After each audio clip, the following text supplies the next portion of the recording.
He's so veiny. He's so veiny. Aloha and welcome to He's So Vaeni. This week is a video I've actually seen already. It was a while ago, and I remember wanting to say something about it, but I don't remember what. But I fast-forwarded to where roughly I think it begins, and where I would want to comment on it, because it's a TED Talk with Peter McIndoe? I don't know. I don't even think they say it, his last name, but he is, if you've ever seen the fake conspiracy birds aren't real, he's the birds aren't real guy. And so for a couple of years or something, he went around the country and in character pretending to believe in a conspiracy about how birds are not real, to prove what? Well, there's all sorts of ways you could look at it, and I think I found his takeaway unappealing enough, surprising to me, actually, that I wanted to do a video about it. But like I said, I don't remember what it was. So I've both seen this, and it will be a surprise to us all. So let's get into his explanation of his takeaway of having gone around and doing this artsy social experiment about birds aren't real. He's already set it up and introduced it and all of that, and basically said it wasn't hard for him to be in character this way because he sort of grew up feeling a little bit like an outcast and grew up around people who had loony conspiracy theories. So he just sort of took their cadence and did an impression and just replaced whatever their theories were with birds aren't real. So that's where we're picking up from. And during these times, as I'm handing out flyers and talking with people, there were hundreds, maybe thousands of instances over the years where strangers would approach me. They'd see me in public, and I'd see them notice me. They'd walk up to me with complete disdain on their face. They thought that I was a real conspiracy theorist. And time again, they'd come up to me, look me right in the eyes, just as close as I am to you right here, and they would tell me how stupid I am. They'd tell me I was uneducated, that I was crazy, that I was the problem with this country. When this happened, I didn't feel the emotions of the character that I thought I would. My out-of-character self may interpret these interactions as a funny response to someone that fell for the comedy project, but instead I felt the emotions of the character. I felt emboldened, and I felt sad and angry, like they didn't even take the time to know me. They instantly condemned me, judged me, and othered me. Just as a side note, isn't it interesting that you, even with your best intentions to try to divorce yourself from the character you're playing, you end up, internalizing what these strangers are saying as if they're actually hurting you, even though it's a character you're playing. Let's keep that in mind as we torture each other on social media. We can tell ourselves as much as we want that doesn't matter. It's just words on a screen. It's just a stranger who cares about someone's opinion. They would never treat me this way in real life. So they've just got, internet balls or whatever, blah, blah, blah. It still hurts, right? For some reason. And then also, incidentally, isn't it interesting? Like, this is another sort of clue as to how illusory the sense of self is, that you can get lost in a character even with the full knowledge that you're playing one and the best intentions to, remain your emotional normal self and analytical and objective and all of that. It still seeps in. So there is this, we see here, a fluid nature to our sense of self, don't we? Don't we see that? That it's not really a stable structure at all. Let's keep going. I'd found myself on the opposite side of this equation that I'd grown up around, the normal and the fringe. And in those moments when those people were talking to me, they could not have been more ineffective at what I would assume they really want. Less conspiracy theorists in the world. These experiences, hundreds of them over the years, watching how people interact with those on the fringes of our society, gave me an entirely new perspective on our approach to conspiracy theorists. Well, before we get into that, is it that we don't want conspiracy theorists in the world, or that we don't want delusional people yelling at us and bullying us that we have to believe their delusion or else? We're not woke, we're the bad guy, we're evil, and then they make up some conspiracy theorist about these people. They eat children, like whatever it is. Spawns of Satan, essentially, if we don't agree with you. So, which is the pretense to fascism. So that's actually the problem. Conspiracy, on the one hand, we always hear this, right, from conspiracy theorists. Conspiracies happen all the time, so it's not so insane to believe in a conspiracy theory. That's true, but there's also another factor, which is not at all talked about, which is that a lot of these so-called loony conspiracy theories may, capital M-A-Y, may be true or have an element of truth to them, but they fairly immediately get co-opted by the looniest version, the most unbelievable version, and for some reason that's the version that people will latch onto. So there may be something about whatever. Some UFOs represent or are of another intelligence or are at least unexplainable, which gets morphed into, three competing branches of buffoonery. One, that the government has a handshake deal with aliens and they already know all this. Two, that there's some secret cabal, the aliens are in charge, and this world, consciousness pyramid scheme, usually reptilians, which is usually code for Jews because it's all code for anti-Semitism. Or that there is a galactic federation of light watching over us, perhaps even keeping us jailed here until such time as we are adult enough to warrant the key.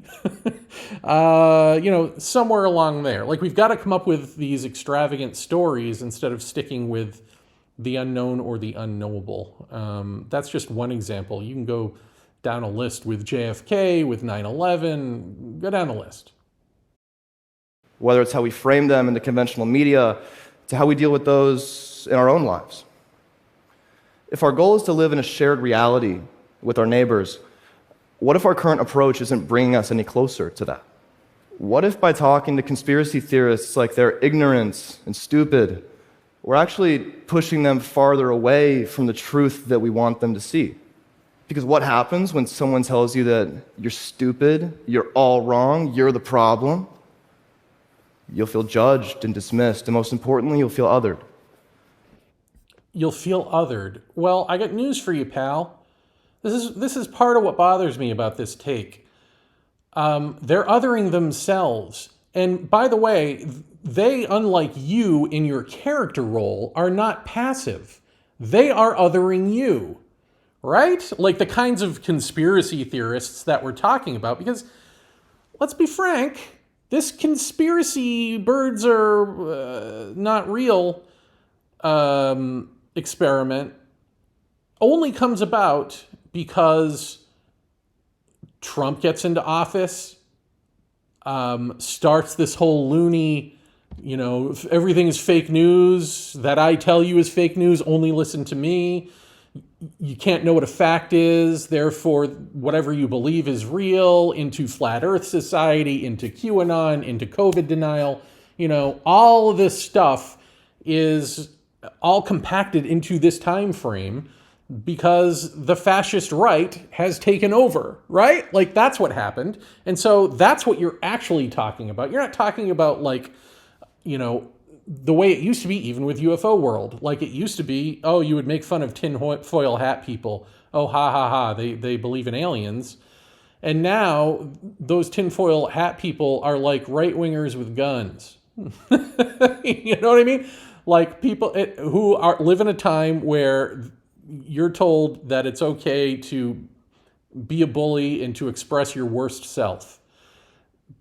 This, I would assume, is why he did this little experiment in the first place. So don't tell me that those people are just passive victims of being othered. They're othering you.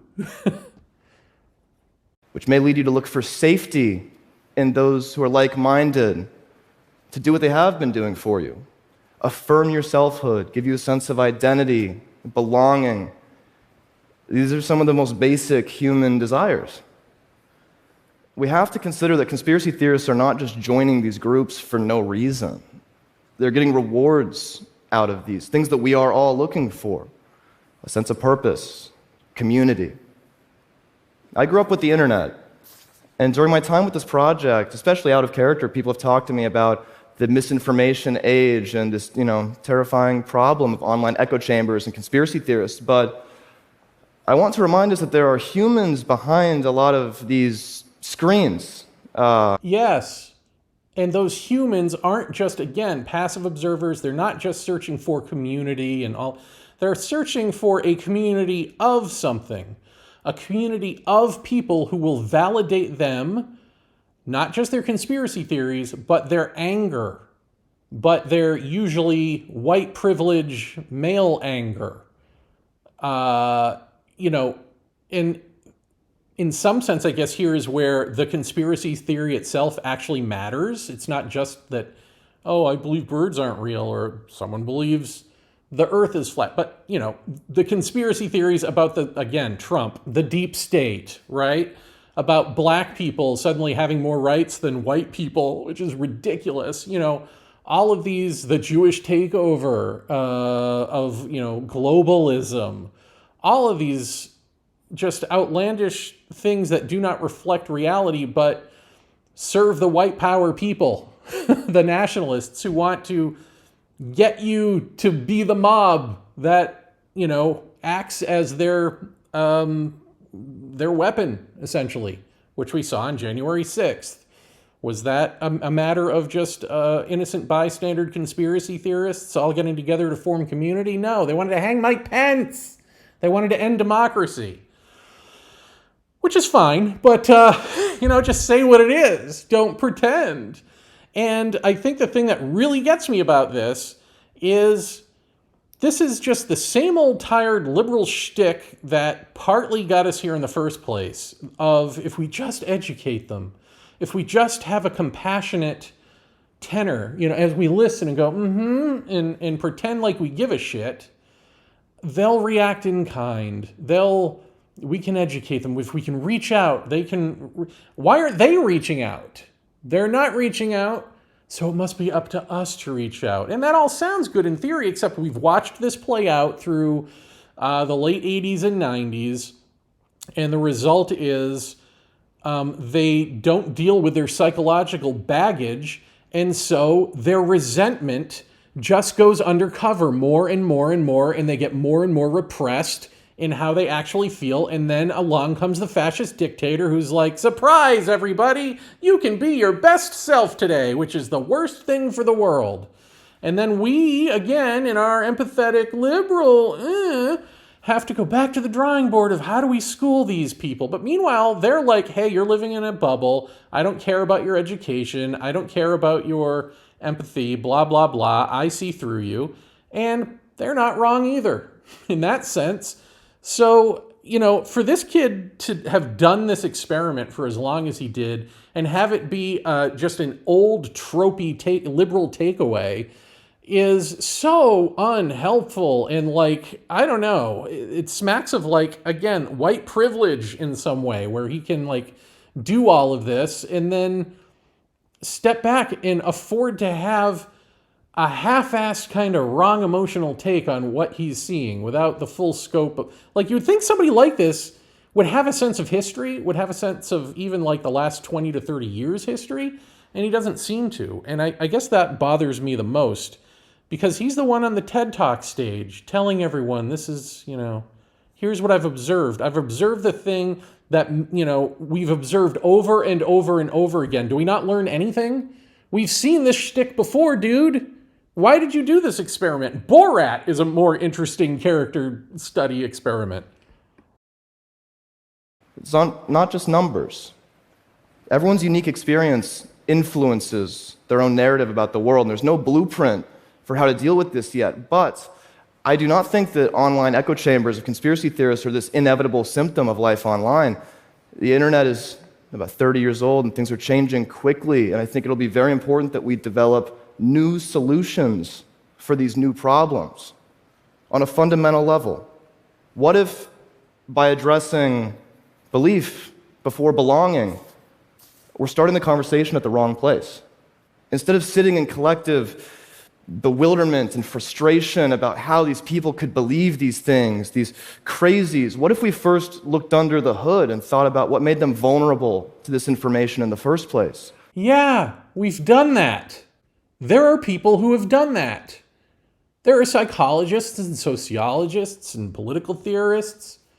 Hell, there are people in places of power who are doing online groups to control this, to promote this. If you want another conspiracy theory that's true, we've seen this in ufology with Project Serpo. Go look it up, dude.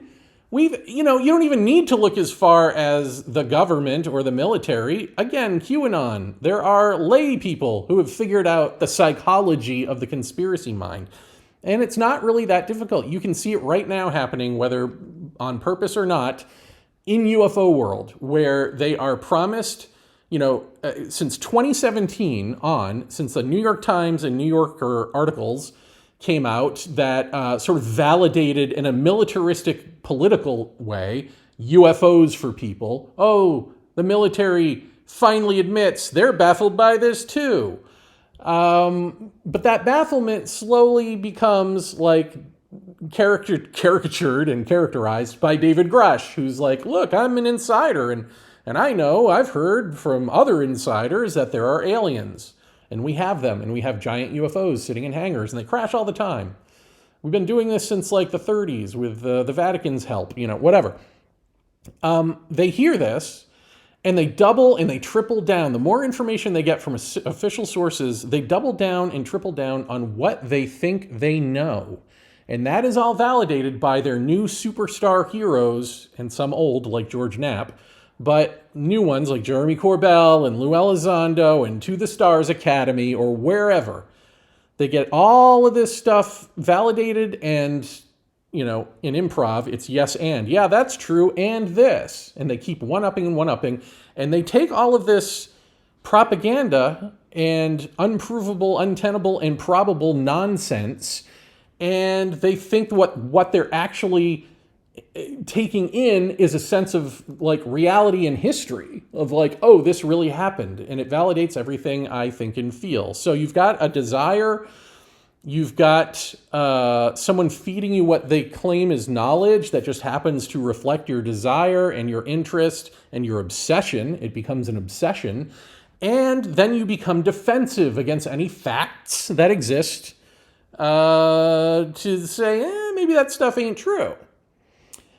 But it's so open-ended, and there's a constant dangling carrot that how could these people be true? They must be debunkers. They must be liars. They must be also working for the government, because, there must be factional fighting in the government between those who want to disclose and those who don't. Like, you can literally see the machinations of the delusion at play right now on UFO Twitter, where people are literally getting fed stuff, and then when nothing comes of it, like you get fed a congressional hearing, and then nothing comes of it, and there is no big revelation in a skiff, which is, the secret place you would meet to tell the Congress people what you know if you're David Grush. There is not that. There is no big revelation, just the constant promise of a big revelation, and the constant promise being contextualized in hugely powerful spaces like Congress, so it adds that extra sense of reality to it, that you're now seeing people who were at one point like, you know what, when disclosure happens next week, we're going to have to deal with our friends and family who don't believe any of this. They're going to have existential crisis, and we got to prepare for that. Well, those people are having the existential crisis where they're like, oh, thank God, another David Grush interview. Oh, I need it to feed this constant... I need the sense of relief of like, there really is something to my belief system here, right, folks? Well, no, it's just another interview where he's reiterating the same thing, but that's enough. We'll take more of his word for it, that's enough to keep placating that and keep the defenses up and keep going, or else you're going to have the existential crisis of realizing you've been duped all along. And that's whether people like Grush are honest actors and believe what they're saying or not. The cumulative total effect of all this is you've created another subcultural delusion that, is easily influenced and easily weaponized, which, funny enough, is what Jeremy Corbell and George Knapp call their show, Weaponized. What might they be getting out of this that they're not getting in their everyday lives? How much does it have to do with a different truth? Or how much does it have to do with the community that truth brings? We need to think about people's circumstances and reference points to see them as fellow human beings who want to believe in something and want to belong, just like all of us do in this room. Because if we continue with our current approach of arguing on the level of belief, it's not going to get us anywhere.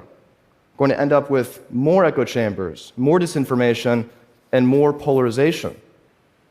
Instead, we can do the harder work of looking into what is fueling the need for an alternate truth.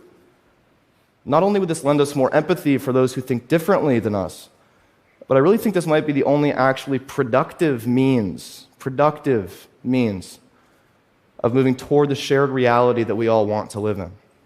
And what shared reality is that? Because when I pull out to the even broader, ourindoing.com perspective, that's my website, folks. And Hour in Doing Radio is my podcast. And on these things, I talk about that bigger perspective, the spiritual stuff, right? Where, this mind, whether you're talking about the delusional mind, the conspiracy mind and the way he wants to have empathy for, or his own mind, that mind is all the same mind, and that mind has to go.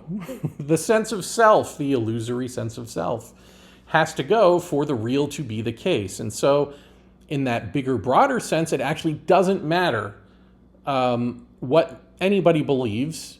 That whole mechanism has to go for the real to be the case. So, what he doesn't know he's advocating for is hey, how do we reach out to these people so that they can have the shared delusion that we have and not the absolutely loony delusion that they have?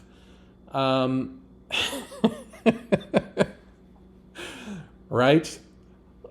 Which I will grant you is probably a healthier delusion to live in, because when you live in mental relativity, it's better to not have anxiety and paranoia and be, a weapon of fascism or just, evil or whatever word you want to use. It's better not to be that. But there's a bigger thing, which is not the pendulum of better, worse, in terms of our mindset, where the mindset itself has popped or evaporated. That's what we need to be discussing, but instead we get and I don't know if he actually comes from privilege, but it's still privileged white guy stuff to be able to stand on a TED Talk stage and say, you know what? I put on a costume for a couple of years and I went out amongst the people that you liberal, liberati don't want to even talk to, and I understand them now. It hurts. It hurts to be so alone. Yeah, well, guess who's not listening to you if you did that experiment and you're black or brown, anything other than white? You're not standing on a TED Talk stage having this discussion. And by the way, and if you were a little older, you probably wouldn't be doing this anyway, because you might know something already. You might know that these conclusions have already been drawn, and there are already people doing the very work that you're saying we need to do. And we've already failed in the liberal experiment of educating people, of extending a hand and trying to show them. If we could just show, the right-wingers that it's not in their best self-interest, which is all they care about, which is a psychological dysfunction, not a political one, right? It just becomes a political one. So if we're not dealing with this and we're just dealing with this, it's not going to work. But okay, if we're pretending that that's not true, we've already done it. You can't reach out to them and say, stop voting for the guy who's hurting you. Vote for the guy who's hurting you less, or the woman who's hurting you less. God forbid we get to vote for anyone who won't hurt us at all and will actually do something for us. But you've got these lesser of evil scenarios, and you guys keep choosing the ones who make the biggest promises and deliver you misery. So, and now you've demonized, you've otherized in a way that has not been true for the rest of my life, the other side, the people who are trying to do the least amount of harm to you. So, that reaching out didn't work. We ended up with Trump. There's a deeper rooted psychological issue in all of us, left, right, center, whatever, that we have to root out, that we've got to take care of, we've got to weed it, if we really want the change that makes us whole. And it just ain't going to be found through these types of experiments. I don't know. I just found this hugely disappointing. Even if you don't take the hour in doing big pulled back perspective, it's still just, again, we've been there, we've done that. He's not saying anything new. He just wasted a whole bunch of his life. And I guess that's kind of hysterical. But then again, not. But then again, aren't we all wasting our lives? But then again, He's so veiny. He's so